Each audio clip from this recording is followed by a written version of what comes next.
আসসালামু আলাইকুম।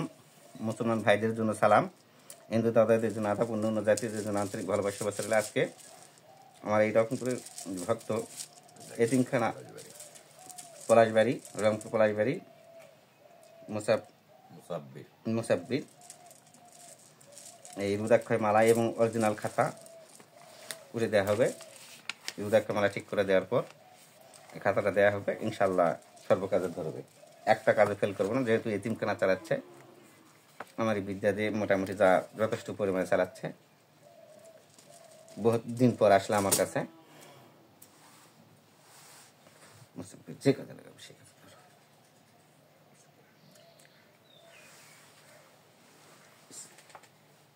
যে কাজে লাগাবে সে কাজে ধর, সে কাজে ধর, মুসাব্বির বলে ধর ঘাটা।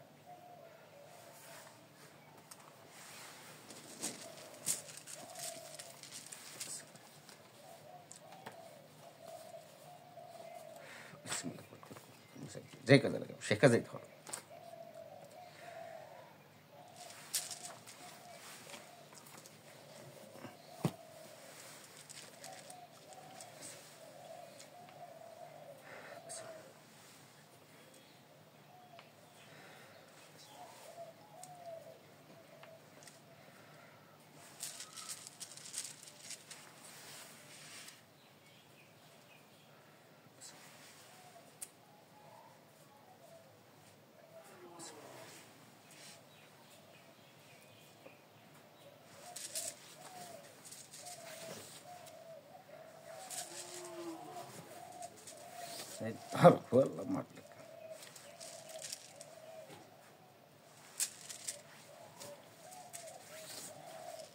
সাব্বির বলে ধর খানা।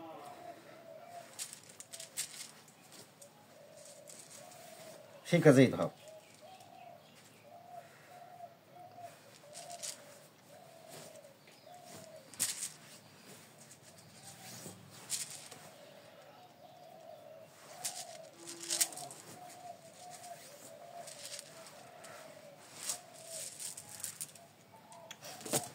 মনে করো কারো বউ চলে গেছে, বউটা যায় আসছে না, হয়তো 10 গ্রাম বা 20 গ্রাম ফাঁকে ঠেনে হোক আর বাজে হোক যাবে,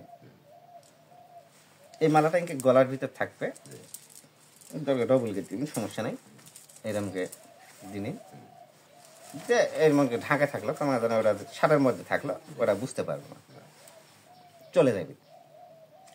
ছেলের বাড়িতে আগে যাবেন, যার পর বল হরি বল, বল হরি বল, বল হরি বল, বল হরি বল বলতে বলতে মেয়ের বাইক চলে যাবেন। যার পর গল্প স্বল্প করবেন, ছেলে 7 কিলো যাবেন দরকার হয়, 1 লাখ গেলে ঝামেলা। আর 1 লাখ গেলে পরিচয় দিয়ে চালাই কাজ করে আসতে পারলে পারলে, তাহলে তো কোনো সমস্যাই নেই। একা হলে একাও যেতে পারবেন, সমস্যা নেই। তাহলে বাইক ঢুকতে হলে তো ফল দিয়ে ঢুকতে হবে, যে কোনো কৌশলে ঢুকে চালাইকে ঢুকতে হবে। আমার গুড়ে বাসিয়ে দিচ্ছে তারা, অত বউ চলে গেছে, শেষাই নেই মিশাই সত্য বিয়ে যাচাই বাছাই করার পর কাজটা করিস, আমার গুল চালাই পাবে। তো মেয়েটার মনে করো যে চলে গেছে, যার পর মনে করো বাপের বাড়িতে আটকে গেছে, কেনে ছেলের কাছে শুনে ছেলের বাইক গেলে, ছেলের বাড়িতে করতে থাকবে, তুমি ঘুরাও তো শ্বশুর বাড়িতে না ঘুরাও। আল্লাহ যদি হয় তো তোমার পিছিয়ে পিছিয়ে চলে আসবে। তুমি আসার পর পরই মেয়ে চলে আসবে। হয়তো সকালে গেছি, দুপুর সময় আছেন, হয়তো বিকালবেলা আবার সন্ধ্যার দিকে চলে আসবে ইনশাল্লাহ। আর নাহলে 1 দিন 2 দিন হোক আর 7 দিন লাগুক, আসবেই, কেউ আটকানো পারবো না দুনিয়াতে। তা ছেলের বাড়িতে বল হরি বল, বল হরি বল বলতে বলতে মেয়ের বাইক মুছে দেবেন। মেয়ের বাইক চলে গেলেন। যার পর খাবার দিলে খাবিন, গল্প সল্প করার সময় করবেন, আসার সময় করবেন আয় হরি, মেয়ের নাম করবেন, ছেলের নাম করবেন, কোথায় কোথায় আবার ছেলের বাড়ি পর্যন্ত আসবেন। আসলে আপনি মেয়ে চলে আসবে। এখন করবেন, আসার পর তুমি ক টাকা নিবেন, বা খালি হাতে করলে করনি, আসার পর নিবেন বা আগে নিয়েই যাবেন। গরিবকে আগে টাকা দিয়ে তারপরে ছেলের বাড়ি, ছেলে তো টাকা লাগে, গরিবের মানে ছেলের টাকা নিয়ে নিন, কিছু নিয়ে গরিবের জন্য আগে সেই দিন জাকাতের জন্য। তোমার জাকাত দেওয়া লাগবে না, তোমার এতিমখানায় আছে, আর তোমার সমস্যা নাই। এতিমখানা নিয়ে এখন কি থুবিন থুবিন, 500 থুবি না, 1000 থুবি না, 5000 থুবি, সেটা তোমার ব্যাপার। 2 কেজি 2.5 কেজি ওই যে এই যে খুরমা গুলো আছে, গুলো যে ওগুলো দিয়ে ইয়া করি, কত জমা তবরক কিনি, মানে যে কোনো জিনিস 1 কেজি 2 কেজি দিয়ে ওটা একটু সকালবেলা যা আসে ওরা দিয়ে দোয়া করে কি হয়েছে গো অমুক জায়গাতে একটা অসুস্থ একটু দোয়া করে চাইছে কারণ আমি যেগুলো করি এগুলো তো জানি না না আচ্ছা দেখ হুজুরকে এইভাবে বলি এখন এইভাবে তুমি ওই কাজটা করবেন বউ আনার জন্য। আর দিন ভূত ধরলে বল হরি বলে এই রুদাক্ষয় মানায় যে এরকম করে ধরবেন মুসাব্বির বল হরি বল মুসাব্বির বল হরি বল মুসাব্বির বল হরি বল মুসাব্বির চলে যাবে। আগে সর্বপ্রথমে আগে বলে নেবেন ঈশ্বরের নামে করলাম শুরু একবার আগে ছেলের বাড়ি ঢোকার পরে করবেন, যখন বেড়াবেন তখন কবি ঈশ্বরের নামে করলাম শুরু একবার করার পর বল হরি বল মেয়ের বাড়ি পুষে গেলেন। আসার সময় আবার করবেন ঈশ্বরের নাম করলাম শুরু আয় হরি মেয়ের নাম ছেলের নাম বলতে আয় হরি হয়তো আসাদুরুদ্দিন আয় হরি আসাদুরুদ্দিন আয় হরি আসাদুরুদ্দিন আয় হরি আসাদুরুদ্দিন করতে করতে এইভাবে করতে করতে ছেলে বাড়ি পর্যন্ত আসবেন। এর মধ্যে থামাথামি দরকার নেই। আপনি মেয়ে চলে আসবে আর এলা দুধের চুবড়াতে হবে না, এটা জপের জন্য এটা দিয়ে জপ করবেন। আর কৃষ্ণ জপ করবেন প্রতিদিন 11 মালা, হুয়াল্লা 1000 এটা দিই না হুয়াল্লা জপ করবেন ওই তসফিরা দিয়ে। আর ওয়াজ করিনি পাগলা 1000 জপ করবেন ওই তসফিরা দিয়ে। আর বল আল্লাহ বল জপ করবেন 100।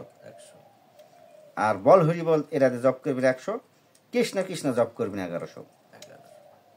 কৃষ্ণ জপ করা লাগলে তোমার পরিস্থিতি খারাপ হয়ে যাবে, কিন্তু তুমি বারোয়ালি তোমাকে জিনিস আজকে দিয়ে দিই তোমার শরীর ঝিমঝিম ধর নেই, আর একটু জব করলে তোমার শরীরে উঠে গেল ওই ফরাদের মতন।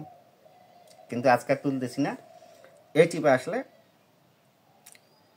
আরেকটি কাম করো তুমি এখন এই দি বল হরি বল বা কৃষ্ণ কৃষ্ণ জপ করলেই হয়তো তোমার শরীরে উঠে যেতে পারে। তুমি পানিটা পরে ভেঙে গেতে দিবি, তোমার যদি বেতন হয়ে যায় পানিটা জানিস তোমার শরীরে মারে, তাহলে কৃষ্ণ যদি আসেও যায় নামবে চলে যাবে। ইনশাল্লাহ কৃষ্ণ আসে তোমার শরীরে অতি তাদের সাক্ষাৎ হয়ে যাবে। আজকে আর কিছু করলাম বৃক্ষ তোমার নামকে ফলো করেছে, যেহেতু তুমি এতিমখানা চালান এই হিসাবে তোমাকে শক্তিগুলো আমি প্রযোজ্য করে দিলাম বেশি। ধর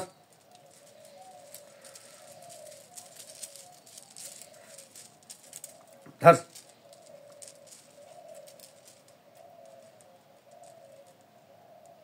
ছাব্বিশ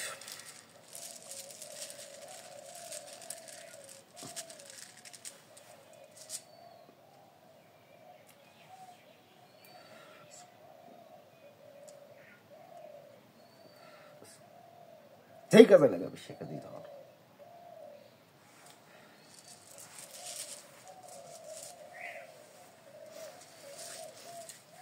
এখন তোমার রুদাক্ষয় মালায় ব্যাপারে তোমার সব কিছু বলে দিলাম। আল্লাহর নামের জেকেরে কী কী রহস্য কী কী কাজ হয় এরাও বলে দিলাম। এখন তুমি লাল কাপড়টা নিয়ে আসি। লাল কাপড়টার অর্থ হলো তুমি যখন ভক্তি করবি যে কোনো একটা ব্যবহার করবি, লালটা ব্যবহার করলে লালটাই ব্যবহার করবি, কালোটা ব্যবহার করলে কালোটাই ব্যবহার করবি, লালটা ব্যবহার করলে লালটা। তুমি তো দুটাই দিছি, যে কোনো এক তরিকা মজবুত এর মধ্যে দিয়ে থই আর এটা গায়ের উপর দিয়ে না, দুটাতে ব্যবহার করা যাবে না, দুটো করা যাবে না, একটা না। তাহলে আপনি যেটা বলবেন সেটাই করবেন, হয় কালা না লাল, যেটা আপনি দেন। কালো হলো কালীর শক্তি। আর কত সময় এটা মাথা পাগড়ি বাঁধি দিয়ে গাদ দিয়ে হ্যাঁ, লালটা তুমি ব্যবহারই করো। লালটা হলে ব্যবহার করলে দূরে থেকে মানুষ কিন্তু চমক হবে, ভূত জিন ভূত সব কিছুই তোমার। তাহলে লালটাই। কালোটাও ব্যবহার করা পাই, দূরে যখন আনিছেন সমস্যা নেই, দূরেই দিয়েছি বুঝতে পেরেছি কথা।